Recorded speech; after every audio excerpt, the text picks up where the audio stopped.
ఏడవ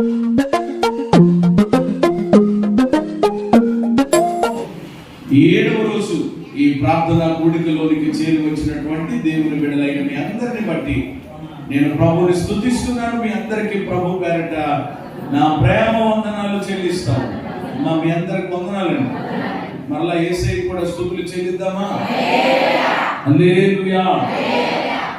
దేవుడు ఆయన మహా కృప చేత ఇలాగుగా ప్రతి సాయంకాలం దేవుని యొక్క సన్నిధిలో, దేవుని యొక్క పాదాల చెంత మనం దేవునితో సహవాసం కలిగి ఉండడానికి ప్రభు మనకు సహాయపడుతూ ఉన్నారు. ఈ కూడికలకి ఆ కూడికల పాంప్లెట్లో పెట్టినటువంటి ఆ యొక్క వాక్యం మీరు చదివే ఉంటారు. ఆయనతో సహవాసము చేసిన ఎడల మీకు సమాధానము కలుగును, అలాగున మీకు మేలు కలుగు. దేవునితో మనము సహవాసం కలిగి ఉండడం ద్వారా మన జీవితాల్లో దేవుడు సమాధానాన్ని అనుగ్రహిస్తారట. అలాగుననే మేలు కూడా దయచేస్తారు, మేలుతో నింపుతారు. ఈ నెల దేవుడు మనల్ని ప్రేమించి మనకి ఇచ్చిన శ్రేష్టమైన వాగ్దానం. దేవుడు ఏం చేయాలనుకుంటున్నారు? మరి ఆ మేలు మన జీవితాలు అనుభవించాలంటే తప్పకుండా దేవునితో మనము సహవాసాన్ని కలిగి ఉండాలి.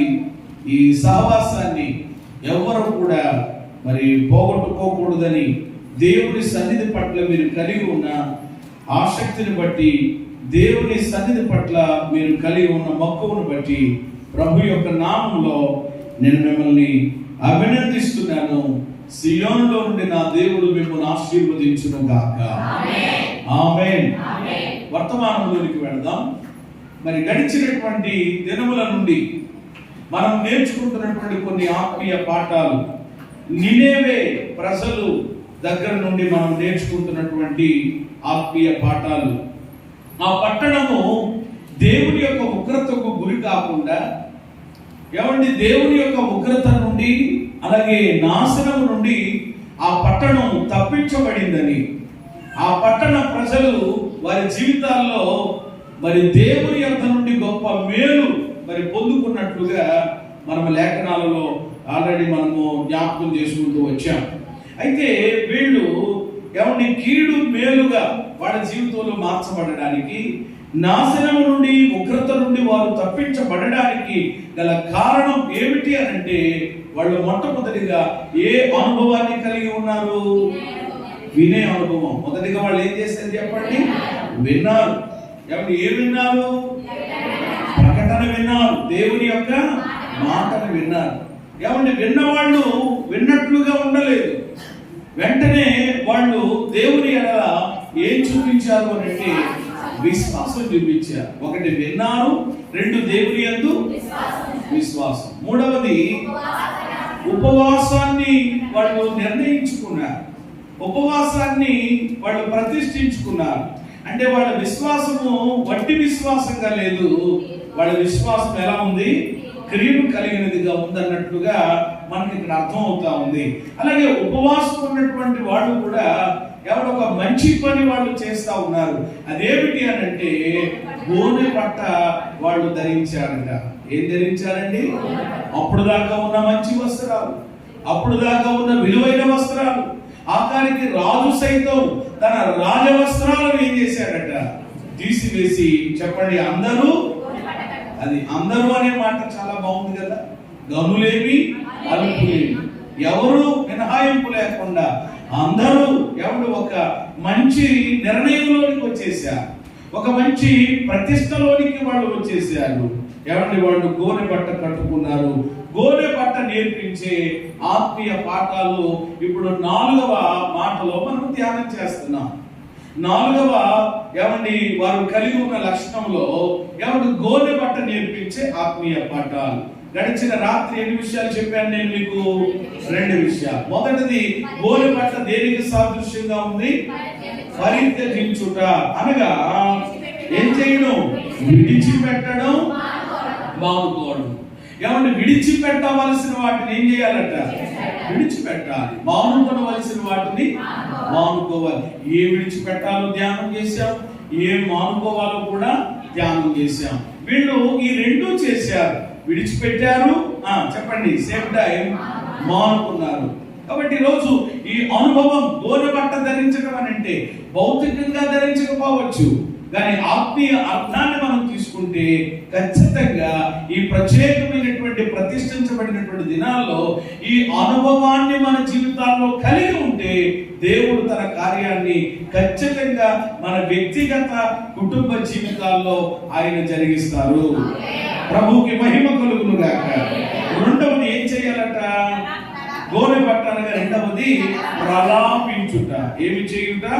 ప్రలాపించుట. ప్రలాపించడం అని అంటే దుఃఖించడం అని, ఏడవడం అని, విచారించడం అని చెప్పాను. ఎవరి ఆ అనుభవం కూడా ఉండాలి. ఎవరి గోనె బట్ట అనుభవం అనగా దేవుని యొక్క సన్నిధిలో మన యొక్క హృదయములను ఏం చేయాలి చెప్పండి? కుమ్మరించాలి. అది రావడం లేదు ఇంకా చాలా మందికి. దైవ సన్నిధికి వస్తుంటున్నారు కానీ హృదయాలు ఏమండి మరి పగలాలి. దేవుని సన్నిధిలో హృదయాలు కుమ్మరించబడాలి. నీ హృదయంలో, నీ గుండెల్లో ఉన్నటువంటి భారమంతా, బరువంతా ఆయన సన్నిధిలో దించుకుని ఇక్కడి నుండి ఎలా వెళ్ళాలి అని అంటే కనుక ప్రశాంతంగా ఇక్కడి నుంచి వెళ్ళాలి. హల్లెలూయా. కొంతమంది దైవ సన్నిధికి ఎలా వస్తారో అలాగే వెళ్ళిపోతారంట. కానీ నా దేవుడు వచ్చిన వాళ్ళని వచ్చినట్లుగా పంపడు. కానీ ఎవరు ఎప్పుడు మనము అంటే అది ఉండాలి మనము. నీ హృదయంలో ఉన్నది, నీ గుండెల్లో ఉన్నది అంతా కూడా ఆయన సన్నిధిలో నీవు కుమ్మరించే అనుభవం కలిగి ఉండాలి. ఇది కూడా వాళ్ళు కలిగి ఉన్నారు. ఉపవాసం నుండి గోనె బట్ట ధరించినప్పుడు ఇక ఈ గోనె బట్ట నేర్పించే ఏమంటే ఆత్మీయ పాఠాల్లో మూడవ విషయాన్ని జ్ఞాపకం చేసి నా సందేశాన్ని త్వరగా ముగించి కుటుంబం కొరకు, మీ కొరకు నేను ప్రార్థన చేస్తాను. ఇక గోనె బట్ట నేర్పించే ఆత్మీయ పాఠాల్లో మూడవ విషయం ఏమిటి అని అంటే కనుక పరివర్తన చెందుట. మూడవది పరివర్తన చెందుట. అంటే మీకు జ్ఞాపకానికి ఉండాలని అన్ని కూడా ఒకే అక్షరం మీద నేను జ్ఞాపకం చేస్తున్నాను. మొదటిది పరిత్యజించుట, రెండవది ప్రలాపించుట, మూడవది పరివర్తన చెందుట. చెప్పండి అందరి మాట. ఏమి చెందుట? అది గోనె బట్ట నేర్పించే మూడవ పాఠం. గోనె బట్ట ఏమండి ఆ అనుభవంలోనికి మనం రావాలి అని అంటే ప్రియమైన దేవుని బిడ్డలారా, ఖచ్చితంగా ఈ యొక్క అనుభవం క్రిందకి మనం రావాలి. ఈ కూడికలు కూడా అందుకొనకే దేవుడు ఏర్పాటు చేశారు. ప్రతి సంవత్సరం కూడా ప్రియమైన దేవుని బిడ్డలారా ఈ 50 దినాల కూడికలు ఏమండి ఎందుకని జరుగుతున్నాయి? ఏమంటే ఒకవేళ ఈ తలంపు మీలో ఉంటే తీసేసుకోండి దయచేసి.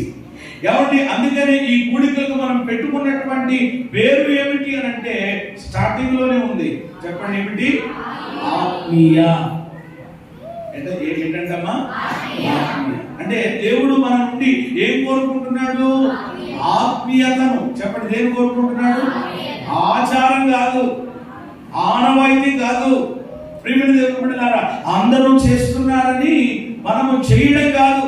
ఇది ఆచార సంబంధమైనటువంటి కూడికలు కాదండి, ఇవి ఆత్మ సంబంధమైనటువంటి కూడికలు. హల్లెలూయా. ఇంకా ఆచారపు ముసుగుల్లో, ఇంకా ప్రియమైన దేవుని బిడ్డలారా ఆనవాయితీ సిద్ధాంతపరమైనటువంటి పరిస్థితులలో ఏమంటే కడవరి దినాల్లో దేవుని ప్రజలు ఉండడానికి వీల్లేదు. అందులో నుండి మనం బయటికి రావాలి. మన ప్రభు అయినటువంటి యేసయ్య చేసినటువంటి ఆ కార్యాన్ని ఏదో కేవలము ఎవరు కొన్ని దినములకు పరిమితమని కాదండి. ప్రతిరోజు కూడా ఆయన యొక్క త్యాగాన్ని జ్ఞాపకం చేసుకోవలసిన వారమై ఉన్నాం. ప్రతిరోజు యేసయ్య శిలువ రక్త రుదరి దారుల కిందకి మనము రావలసినటువంటి వారమై ఉన్నాం. కాబట్టి ప్రియమైన దేవుని బిడ్డలారా, ఇది కేవలము ఆచార సంబంధంగా ఎవరిని జరుగుతున్న కూడికలు కాదు. అలాగున మనము ఏమాత్రం కూడా ఉండకూడదు. ఆత్మ సంబంధమైనది. దేవునితో ఈ విధంగా మనము సహవాసము కలిగి ఉండడానికి ప్రభు మనలను ప్రేమించి మనకిస్తున్నటువంటి ఒక చక్కని అవకాశం అని నేను అంటాను. దేవునికి స్తోత్రం కలిగింది. ఈ అవకాశాన్ని ఏమంటే అందరూ చాలా మంది ఏమండి సద్వినియోగం చేసుకుంటున్నారు. ఇంకా ఒక 20-30% ఉన్నారని నేను అనుకుంటున్నాను. వాళ్ళు కూడా ప్రియమైన దేవుని బిడ్డల సద్వినియోగం చేసుకుంటే ఖచ్చితంగా దేవుడు తన కార్యాన్ని మన జీవితాల్లో జరిగిస్తారు. కాబట్టి కూడికల్లో ఏమంటే గోనె బట్ట అనుభవాన్ని మనము కలిగి ఉండాలి. గోలిబట్ట మనకు నేర్పించే 3వ పాఠం ఏమిటి అని అంటే ఏం చెందాలంట? పరివర్తన చెందుట. ఏం చెందాలి? పరివర్తన చెందడం అంటే ఏమిటి? పరివర్తన చెందడం అని అంటే మార్పు చెందడం. మార్పు చెందడం. దేవుడు మన నుండి ఏమండి ఆయన కోరుకునేది అదే, మన నుండి ఆశించేది అదే. దినాలు మన మీద నుండి దొరికి వెళ్ళిపోతా ఉన్నాయి. ఏమండి సంవత్సరాలు మన మీద నుండి ఏమండి గతించి వెళ్ళిపోతా ఉన్నాయి. దినములు, మాసములు, సంవత్సరములు ఏమండి మన మీద నుండి వెళ్ళిపోతుండగా ఏమండి అనేక మంది ఏమండి మన కళ్ళ ముందు మనతో ఏమండి తిరిగిన వాళ్ళు, మనతో ఉన్నవారు కూడా ఈ లోకాన్ని విడిచిపెట్టి వెళ్ళిపోతున్న పరిస్థితులు జరుగుతుండగా ఎందుకో దేవుడు నిన్ను నన్ను ప్రేమించి ఈ మరలా ఈ సంవత్సరం కూడా ఏమండి ఈ ప్రత్యేకమైనటువంటి దినాలు లేక ఈ సమయాలు, ఈ అవకాశాలు, ఈ వర్తమానాలు ఏమండి యొక్క పరిస్థితులన్నీ ప్రభు ఇస్తున్నారు లేక ఇచ్చారు అని అంటే అవి ఎందుకొరకు అనేది ప్రతి ఒక్కరికి గ్రహింపు కలగాలి. అది ఎందుకొరకు అని అంటే ఏమంటే మనం ఏం చేయబడటం కొరకు? మార్చబడటం కొరకు. ఏమంటే ఖచ్చితంగా పరివర్తన చెందడం అంటే ఒక స్థితి నుండి మరొక స్థితికి మారడం. దేవునికి మహిమ కలుగును గాక. మీరు మంచి మాట సమాధానంగా చెప్పారు, వెరీ గుడ్. అయితే మరొక ఏమన్నా విధంగా మనం ఆలోచన చేస్తే పరివర్తన చెందడం అంటే ఒక స్థితి నుండి మరొక స్థితికి మార్చబడడం. ఏమిటా స్థితి? ఎవరికి వాళ్ళకి తెలుస్తుంది. ఏమన్నా పరిశుద్ధ గ్రంథంలో కూడా ఆ అనుభవాలు మనకి ఏమన్నా కొందరు జీవితాల ద్వారా కూడా మనం నేర్చుకోవచ్చు. మొదట వాళ్ళు కలిగి ఉన్నటువంటి స్థితి ఒకటి, ఏమండి తర్వాత ప్రభు వాళ్ళని దర్శించినప్పుడు ఏమండి మరలా ఆ స్థితి నుండి చెప్పండి ఏం చేయబడ్డారు? మరొక స్థితికి ఏం చేయబడ్డారు? మార్చబడ్డారు. ఇలా చెప్తాను, ఏమండి మన యొక్క ప్రాచీన స్థితి నుండి ఏమండి నవీన స్వభావం అనే స్థితికి మనం ఏం చేయబడాలి? మార్చబడాలి. వాక్యం చెప్తుంది కదా, ఇదిగో పాతవి గతించాయి, సమస్తమును.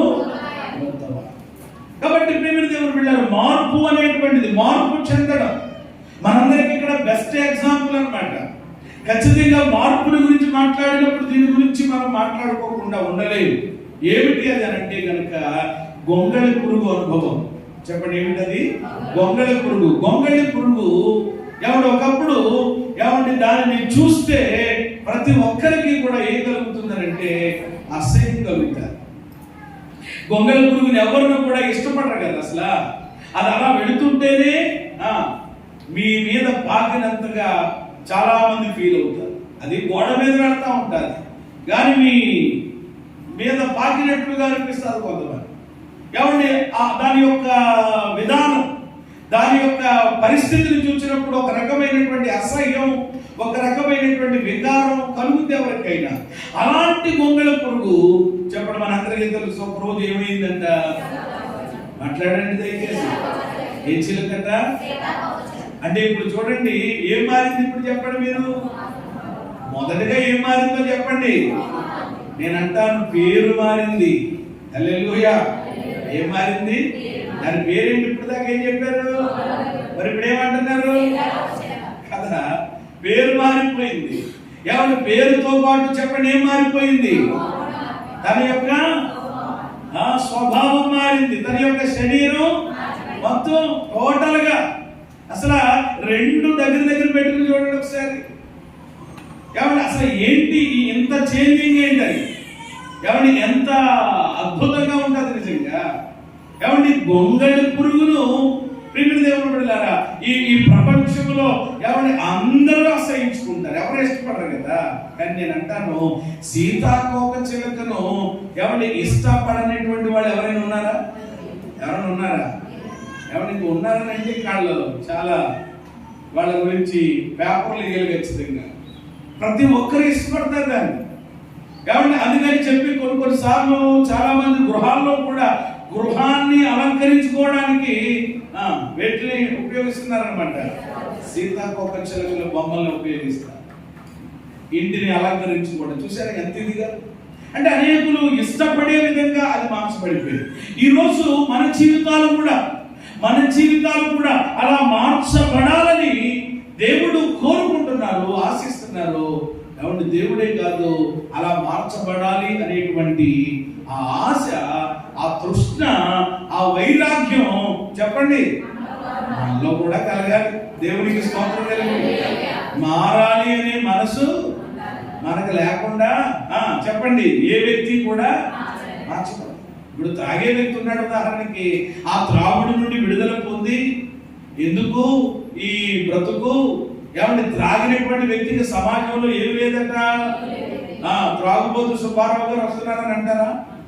ఏమండి గాలు తీసేస్తారు, వెంటనే దాన్ని తగిలిస్తారు, వెంటనే ఆడా అని అంటారు వెంటనే. కాబట్టి అది ఆ వ్యక్తికి తెలుసు సమాజం విలువ ఇవ్వదని, గౌరవం ఇవ్వదని, ఎవరి దాని వలన ఎవరి ఆరోగ్యం పాడైపోతుందని, అప్పులు పాడైపోతారని, ఏమండి భార్య బిడ్డలు బాధపడతారని ఇవన్నీ తెలుసు. కానీ వ్యక్తికి ఏమి లేదు అని అంటే చెప్పండి ఏమి లేదనమాట. దాని నుండి విడుదల పొందాలి అనే మనసు ఉంటే ఇకనే కదా. మనసు ఉంటే ఏముంటాయట? మార్గాలు ఉంటాయి. కాబట్టి ఈరోజు చాలా మంది ఇప్పుడు దేవుళ్ళారా పైపెచ్చు చెప్తారంతే. నాకు పాస్టర్ గారండి మరి అవన్నీ కూడా మానేసేసి ఇంకా 365 రోజులు కూడా నేను ఎక్కడ ఉండిపోవాలనుకున్నానంటే ఇంకా చాలా ఇంకా చెప్తా ఉంటాను. కానీ మాటలకి ఎవరి క్రియలకి చాలా. అందుకని నేనేమంటానంటే మార్పు అనేది ఎవరి జీవితంలోనైనా మార్పు అనేది ఎవరి జీవితంలోనైనా అది ఒక రాత్రిలో జరిగేటువంటి ప్రక్రియ కాదు. ఒక రాత్రిలో ఎవరో ఏమవ్వలేరు, ఒక రోజులో ఎవరో ఏమవ్వలేరు, మారలేరు. ఎవరు మార్పు రావాలి అని అంటే మార్పుకు చెప్పండి ఏమవ్వాలి? ఇష్టపడాలి, మార్పుకు సిద్ధపడాలి. స్తోత్రం చెప్పండి. ఒకసారి ఒక వాక్యం చదువుతారా మీరు? ఇలా ఉంది వాక్యంలో. ఇర్మియా గ్రంథంలో ఏమని ప్రవక్త రాస్తాడు అని అంటే మార్పు అనేది ఒక రోజుల్లోనో రాత్రిలోనో వచ్చేది జరిగేది కాదు. ఎందుకని అనంటే ఇర్మియా ప్రవక్త అంటారు 13:23 చదవండి ఒకసారి. ఇర్మియా 13:23. కూషు దేశస్థుడు తన చర్మమును మార్చుకొనగలడా? చిరుత పులి తన మచ్చలను మార్చుకొనగలదా? మార్చుకొనగలిగిన ఎడల చూడండి దేవుడు ఏమంటున్నాడు, కీడు చేయుటకు అలవాటు పడిన నీవును మేలు చేయ వల్లపడును. చూసారు ఎంత స్పష్టంగా దేవుడు రాయించాడు ఈ మాటను. ఇద్దరు రెండు ఉదాహరణలుగా దేవుడు మాట్లాడుతున్నాడు మనకు అర్థం కావాలని. మొదటిగా కూషు దేశస్థుడట. ఎవరు చెప్పండి? కూషు దేశస్థుడు తన చర్మపు రంగును మార్చుకొనగలడా? హలో, ఏదో చెప్పాలి మీరు. మార్చుకొనగలడా? మార్చుకోలేడు. అంతే దానికి సమాధానం. కూషు దేశస్థుడు. కూషీయులు ఎలా ఉంటారు చెప్పండి? తెల్లగా ఉంటారా? మాట్లాడరేమా? నల్లగా ఉంటారు. అందుకని చూడండి నల్లగా ఉన్నవాళ్ళని ఈ నలుపు రంగులో ఉన్న వాళ్ళకి పేర్లు పెడతారు కొంతమంది. ఏమండి కర్రోడని, కొంతమంది ఇలాగనమాట. ఓ రకంగా ఆలోచన చేస్తే ఏమండి అలాగున ఎవరిని చెప్పండి ఏం చేయకూడదు మనం అంటే పేర్లు పెట్టడానికి వీలు లేదు. ఆ రంగును చెప్పండి దేవుడే వాళ్ళకి ఇచ్చాడంతే. ఇప్పుడు ఉదాహరణకి అమెరికా ఆస్ట్రేలియా ప్రజలు మనం చూసామనుకోండి, వాళ్ళు ఎలా ఉంటారు. అందుకని వాళ్ళని కూడా కొంతమంది కించపరిచినట్లు మాట్లాడతారు. ఎవరిని మనం కించపరచడానికి వీలు లేదు. అందరినీ కలుగజేసినటువంటి దేవుడు ఆయనే. ఒకవేళ వారిని కించపరిస్తే ఇండైరెక్ట్ గా ఎవరిని కించపరిచినట్టు అది అనమాట. కాబట్టి ఏ రంగైనా అయితే ఇక్కడ విషయం ఏమిటి అని అంటే కూషు దేశస్తులు నల్లగా ఉంటారు. వాళ్ళ రంగే అది. ఆ రంగు కూడా దేవుడే వాళ్ళకి ఇచ్చాడు. అయితే ఇక్కడ మనకు అర్థం కావడానికి ఒక ఉదాహరణగా దేవుడు మాట్లాడుతున్నాడు. వాళ్ళ యొక్క చర్మపు రంగును వాళ్ళు మార్చుకోగలరా? ఏమన్నా మార్చుకోగలరా? ఎన్ని సబ్బులు వాడినా, లేకపోతే ఎన్ని క్రీములు వాడినా, లేక ఎంత అందుకని చూడండి నల్లగా ఉన్న వాళ్ళు తాపత్రయం ఏంటి అని అంటే ఎలాగైపోవాలని? తెల్లగా అయిపోవాలి. నేను అంటాను, నువ్వు ఎంత తెల్లగా అయిపోవాలని తాపత్రయపడతావో అంత నల్లగా అది. కొన్నిసార్లు కొన్ని రివర్స్ అయిపోతూ ఉంటారు. ఎవరు కొంతమంది ప్రయోగాలు చేస్తూ ఉంటారు. ఆ ప్రయోగాలు కొన్నిసార్లు ఏమైపోతాయి? ఫెయిల్ అయిపోతాయి. ఎవరి దేవుడు మనల్ని ఎలాగా ఎవరిని కలుగు చేశాడో అలా ఉండడం మనకు ఎంతో ఆశీర్వాదకరం. అందము మోసకరము, సౌందర్యము. మీకు తెలుసు కదా మళ్ళీ ఈ మాటలన్నీ. యెహోవా యందు భయభక్తులు కలిగిన స్త్రీ ఏం చేయబడుతుంది అంతే. అయితే ఇక్కడ నలుపు, తెలుపు, ఎరుపు అనేటువంటిది లేదు. కానీ ప్రియమైన దేవుని బిడ్డలారా, కూషు దేశస్థుడు నల్లగా ఉంటాడు. వాడు తన చర్మపు రంగును ఏం చేయలేడట? మార్చుకోలేడట. చిరత పులి తన మచ్చలను మార్చుకోగలదా? మార్చుకోలేదు. అది అవ్వదు. ఎందుకనంటే అది ప్రియమైన దేవుని బిడ్డలారా, ప్రారంభం నుండి వచ్చింది, అది పుట్టుక నుండి వచ్చింది, అది దేవుడు కలుగు చేసింది అది. కాబట్టి అలాగే దేవుడు అంటున్నాడు, కూషు దేశస్థుడు రంగును మార్చుకోలేనట్టు, చిరత పులి మచ్చల్ని మార్చుకోలేనట్టు, కీడుకు అలవాటు పడిన మీరును. దేవుడు అంటున్నాడు, దేనికి అలవాటు అయిపోయారట? కీడుకు అలవాటు అయిపోయారు. ఈ రోజు కొంతమంది కొన్నాట్లకి అలవాటు అయిపోయారు. కొంతమంది కొన్నాట్లకి బానిసలు అయిపోయారు. కొంతమంది తాగుడికి అలవాటు అయిపోయారు. మరి కొంతమంది జూదానికి అలవాటు అయిపోయారు. కాబట్టి రకరకాలైనటువంటి వాటికి ఈ రోజు మనుషులు ఏమైపోతున్నారంటే అలవాటైపోతున్నారు. అందుకని ఏమంటున్నారు? నేను మానాలనుండే పాస్టర్ గారు, కానీ ఏమైపోయిందండి? అలవాటైపోయింది. గోల్డ్ తినడం కూడా కొంతమందికి ఏంటంట? గోల్డ్ తినేస్తారు. మరి అదేం అలవాటు? అందుకని చూడండి, మాస్టర్ కూడా ఖచ్చితంగా పిల్లలు వింటున్నారా? జాగ్రత్తగా గోల్డ్ తినే అలవాటు. ఏమంటే ఎదరకుండా కూర్చుని ఒక్కొక్కరు తలలో ఎలగలగలని అలా నోట్లేసుకుంటారన్నమాట. అది కూడా చేయక ఉంటుంది. సొద్దలు తినే అలవాటు ఉంటుంది, కనికలు తినే అలవాటు, ఏమండి కాగితాలు తినే అలవాటు ఉంటుంది పిల్లలకి. అలాంటి అలవాట్లన్నీ ఎలాంటి అలవాట్లు అంట? వాటిని ఏమంటారు? బ్యాడ్ హ్యాబిట్స్ అంట. చెప్పండి ఏంటి? చెడ్డ అలవాట్లు. చూసారా, పిల్లలకి చెప్తారు స్కూల్లో మాస్టర్, మేము కూడా చెప్తాం. అలాగే కొన్ని అలవాట్లు ఉంటాయి. ఆ అలవాట్లు చెప్పండి ఏం చేయాలి? చిన్నప్పుడు ఉంటాయి. ఎవరు అలా పెద్దలు అలా మనం చెప్తుంటున్నప్పుడు కొంతమంది రాను జాగ్రత్తగా చెప్పండి ఏం చేస్తారు? ఈ కూటాలు కూడా అందుకోసమే. చేతులు ఎత్తిసుకోవడం చెప్పండి. తాగి తిరుగుతున్న నీవు ఎవరిని ఈ దేవుని యొక్క సన్నిధిలో తీర్మానం చేసుకుని ప్రతిష్ఠించుకుని, ప్రభువా ఇదిగో 50 దినాలు నేను ఇక్కడికి వెళ్ళనయ్యా, చక్కగా నీ సన్నిధానంలోకి వచ్చి నీ పాదాల దగ్గర కూర్చుంటానయ్యా అని నీవు ఒక ఎవరి తీర్మానం, నీకు మారాలనే మనసు ఉంటే, మారాలనే మనసు లేనప్పుడు ఎంతమంది ప్రార్థన చేస్తే ఏంటండి? ఎవరి ఆ వ్యక్తికి లేనప్పుడు ఎవరు ఇన్ని సంవత్సరాలు నీ కిందకు వచ్చాయి నీకు అర్థమవుతుంది కదా. ప్రియమైన దేవుని బిడ్డలారా, ఎన్నిసార్లు అని చెప్పి ఎవరైనా చెప్తా ఉంటారు. భార్య అయినా, ఏమంటే తల్లిదండ్రులైనా, అత్తమామలైనా, పాస్టర్ గారైనా బైబిల్ ఒక మాట చెప్తుంది, ఎన్నిసార్లు గద్దించినా లోబడిన వాడి మీదకి తిరుగు లేకుండా ఒకసారి వచ్చేస్తుంది హఠాత్తుగా. అది రాకుండా కొరకే దేవుడి యొక్క సమయాలు, ఈ అవకాశాలు మనకిస్తున్నాడు. నినేవే ప్రజలకు కూడా ఇచ్చాడు. స్తోత్రం చెప్పండి. అలాగే 40 ఇచ్చాడు, మనల్ని ప్రేమించి 10 ఎక్స్ట్రా ఇచ్చాడు. మనం గ్రేస్ ఏమన్నా కృపా దినాల్లో ఉన్నాం కాబట్టి 40 కాదు. ఏమండి ప్రారంభ రోజుల్లోనే వాడు వెంటనే ఏమైపోయారు చెప్పండి?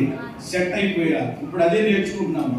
కాబట్టి ఈరోజు చాలా మంది సోది చెప్తూ ఉంటారు. కొన్నిసార్లు ఆ సోది నాకు ఏమంటే దేవుడు ఇచ్చినటువంటి వివేకాన్ని బట్టి, ఆ పరిశుద్ధాత్మ యొక్క జ్ఞానం గ్రహింపు లేకుండా పరిచర్య చేయలేం కాబట్టి కొన్ని సోది మాటలు ఏమండి. కాబట్టి నువ్వు నిజంగా మార్చబడాలి, ఆ బంధకాల నుండి విడుదల పొందాలనేటువంటి ఆ వైరాగ్యం నీకుంటే నువ్వేం చేయొద్దు. తల్లకిందులుగా మనం తపస్సు చేయాల్సిన పని లేదు. దేవుడు ఏమంటాడంటే, వచ్చి కాముగా నా పాదాల దగ్గర కూర్చో, నీ ఏమంటే ఏ కార్యం ఎలా చేయాలో అది నేను చేస్తానంటున్నాడు. స్తోత్రం చెప్పండి. ఇప్పుడుగా గొంగళపురు సీతాకోకచిలకగా మారడానికి అది ఏం చేసింది? ఉపవాసం ఉందా? ఏమంటే ఏం చేసిందండి? 21 రోజులు ఏం చేసిందట? లోపలికి వెళ్ళిపోయి ఎవరికి కనబడకుండా అలా ఉండిపోయింది అంతే. గూడు కట్టుకుని బయట ప్రపంచంలోనికి రాలేదు. ఇంకా బయట ప్రపంచం వద్దనుకున్నది అనమాట. ఆ ఒక 21 దినాలు ఎవడు తన గూడులో ఉండిపోయింది. అలాగా ఏమంటే ఒక నిష్ఠని కలిగి ఉంది. నిజంగా ఒక పురుగే కానీ ఆ పురుగు కూడా ఒక పాఠం నేర్పిస్తుంది మనకి. నిజంగా ఇదిగో నేను వెళ్ళిపోయాను, ఒక గూడు కట్టుకున్నాను, లోకానికి లోక సంబంధమైన వాటన్నిటికీ కూడా దూరం అయిపోయాను, నన్ను నేను ప్రత్యేకించుకుని సెపరేట్ చేయబడ్డాను. 21 దినాలు అయినటువంటి తర్వాత నా గూడు చీల్చుకుని బయటకు నేను ఎలా వచ్చాను అని అంటే, మాట్లాడండి.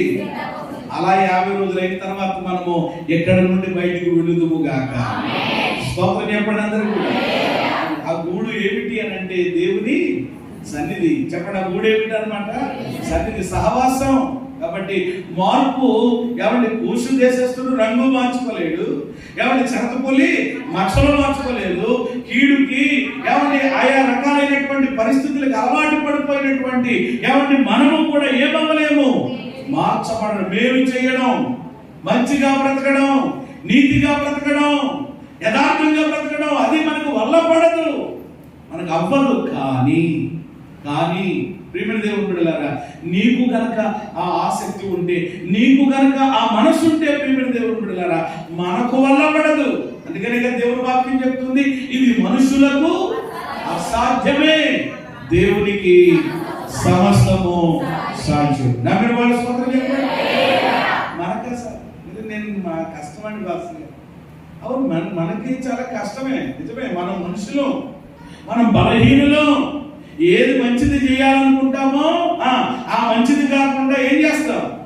పౌలే చెప్పాడు కదా, నా శరీరంలో ఎలాంటి పరిస్థితి ఉందంటే నేను మంచి చేయకూరాలనుకుని ఏం చేస్తున్నాను? చెడు చేస్తున్నాను. అయ్యో నేనెంత దౌర్భాగ్యుడను, ఇట్టి మరణకరమైనటువంటి ఈ పరిస్థితి నుండి, ఈ దౌర్భాగ్య స్థితి నుండి నన్ను విడిపించువాడు ఎవడు అని పౌలు లాంటి మహాశయుడే దేవుని సన్నిధిలో ఆక్రందన చేశాడు, ఆవేదన పడ్డాడు.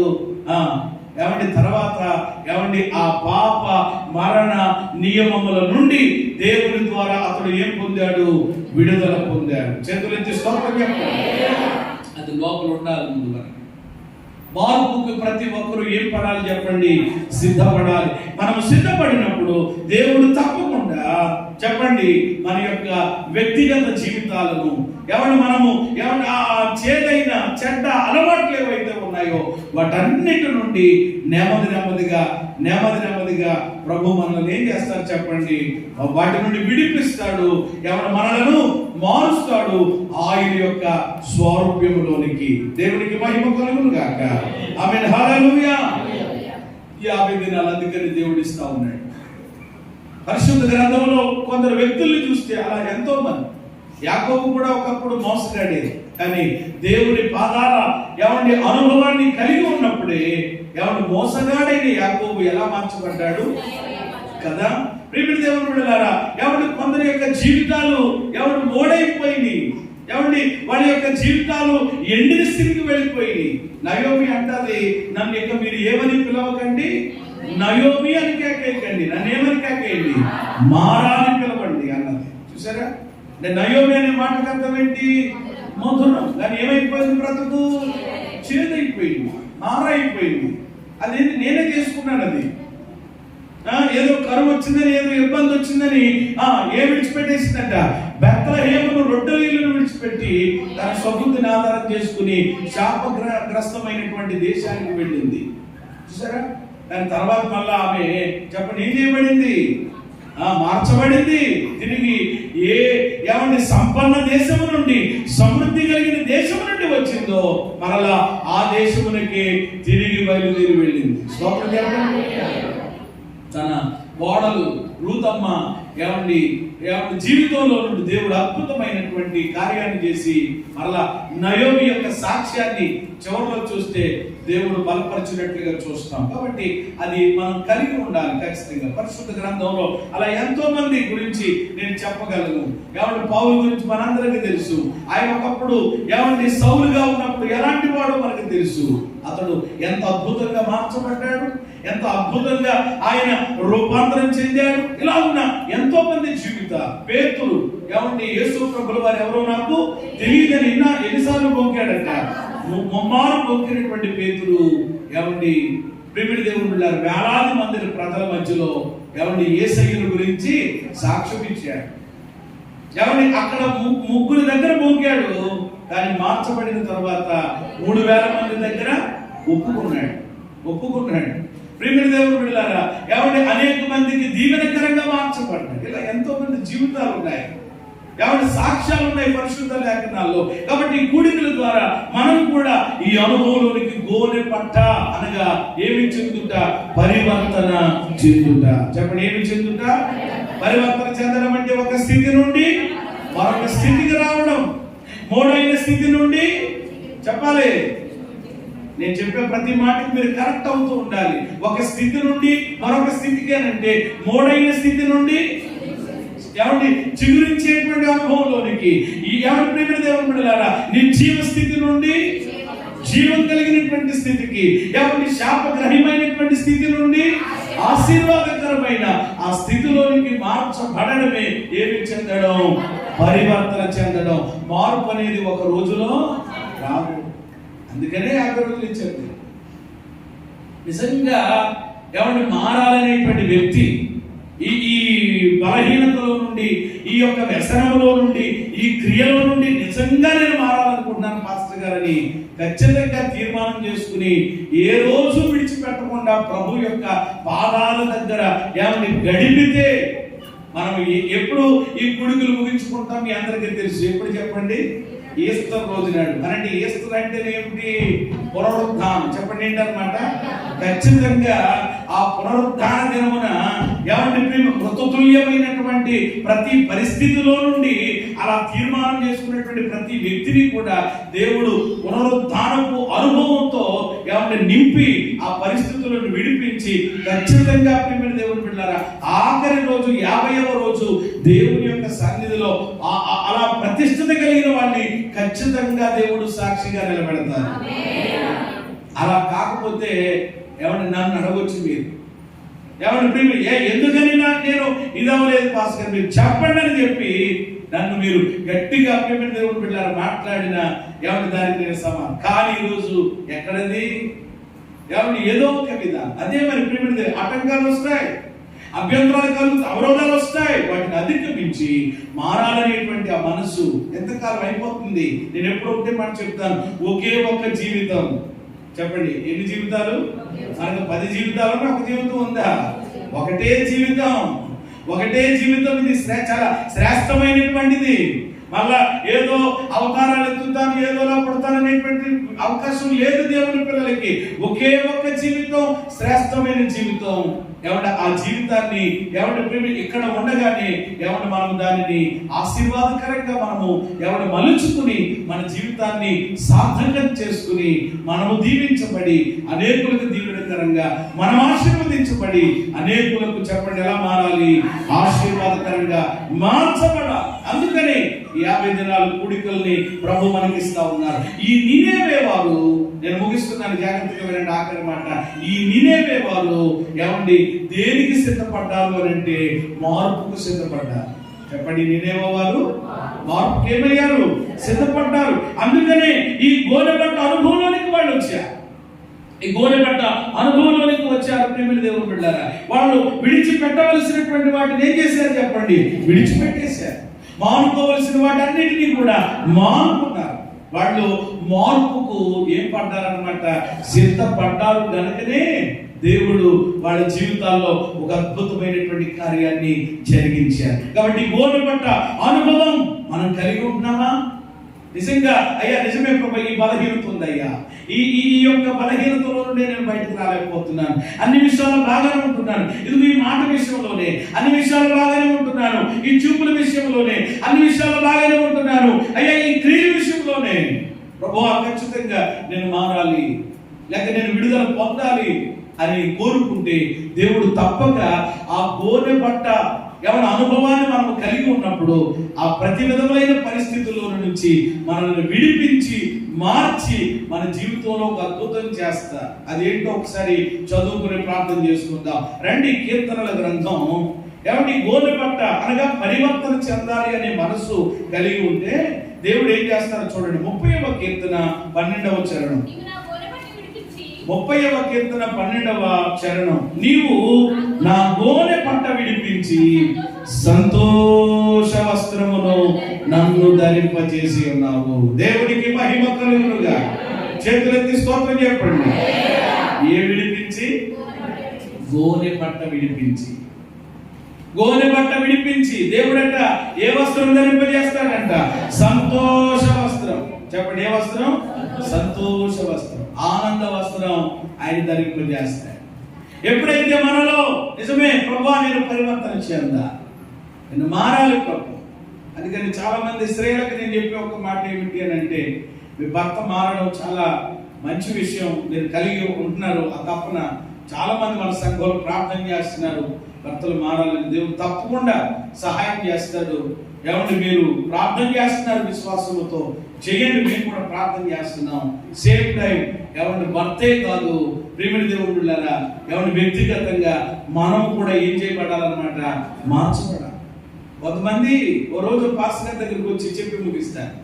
ఎవడు పాస్టర్ గారి దగ్గరికి వచ్చి ఏమంటే ఆవిడ ఎప్పుడు వచ్చిన సిస్టర్ గారు, అయ్యా బ్రదర్ గురించి ప్రార్థన చేయండి, అయ్యారు బ్రదర్ గురించి ప్రార్థన చేయండి, తెలుసు కదా మీకు, తెలుసు కదా ఇలాగా అని చెప్పి ఇంకా గంటలు ఇంకా అదే ఒక్కొక్క విషయాన్ని ఏకరూప పెడితే చెప్తా ఉంటారు కదా. అలా మొత్తం మీద ఎక్కడ తగిలినా పాస్టర్ గారిని చెప్పేది. తప్పకుండానమ్మా దేవుడు సహాయం చేస్తాడు, విడిపిస్తాడు, మీరు ఏమీ కాదు ప్రార్థన అని చెప్తారు కదా దేవుడి సేవకులుగా. ఇలా చెప్తుంటుంటే ఒక రోజు ఏం జరిగింది అని అంటే, సిస్టర్ గారు ప్రేమిడి దేవుడి బిడ్డలకి ఈ ప్రార్థన రిక్వెస్ట్ చెప్తుంటున్నారు. సడన్ గా ఒక రోజు నాడు దైవ సేవకుడికి ఆ పాస్టర్ గారికి ఎవరి యొక్క బ్రదర్ తారసపడ్డారన్నమాట. మొత్తం మీద వెంటనే పలానా తెలిసినప్పుడు పలకరిస్తారు కదా, బ్రదర్ ఏంటి ఎలా ఉన్నారు అని చెప్పి. మరి మీరు అసలు దేవుని మందిరానికి ఎప్పుడు రారు, దేవుని సహవాసంలో ఉండాలి కదా, సిస్టర్ మీ గురించి చెప్తా ఉంటారు ఎప్పుడు కూడా నెల్లగా అంటూ ఉంటుంటే, మొత్తం మీద మనోడు ఏం చేశాడు అని అంటే, అయ్యగారు మీకు కొంచెం ఖాళీగా ఉన్న పర్వాలేదని అంటే, పర్వాలేదమ్మా నేను మామూలు బయటికి ఎక్కడికి విజిటింగ్ కాదు మామూలుగా వచ్చానని అంటే, ఒక్క 10 నిమిషాలు పాస్టర్ గారు మీరు ఒక్క సమయం ఇస్తే కొంచెం పక్కకి వెళ్ళి మాట్లాడుకుందని వెళితే, మొత్తం మీద సిస్టర్ గారి యొక్క ఏమండి ఇంక మీకు అర్థమైపోయి ఉంటుంది అనమాట.